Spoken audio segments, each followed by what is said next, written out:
Hello everyone. 2008 का question करते हैं। असर्शन रीजन बोलता है for every chemical reaction at equilibrium standard gives energy of reaction is zero. तो भाई पहला बार डेल्टा जी का फॉर्मूला एकदम ब्रेन में क्लियर होना चाहिए।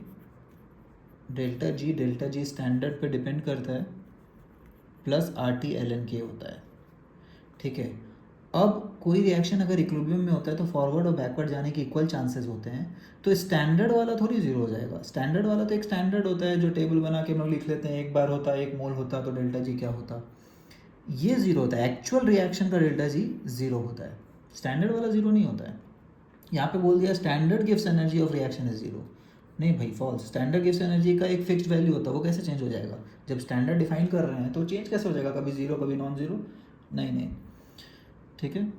At constant temperature and pressure, chemical reaction are spontaneous in the direction of decreasing Gibbs energy.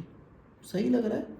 Decreasing Gibbs energy क्या होता है कि G2 जो है G1 से छोटा है, और अगर G2 G1 से छोटा है तो डेल्टा जी क्या आएगा?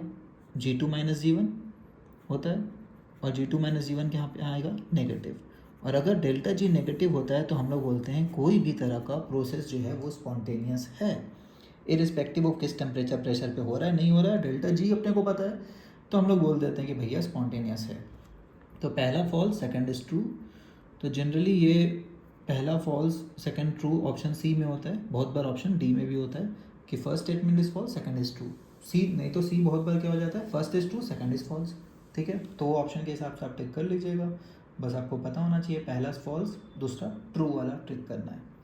ठीक है, चलिए बाय।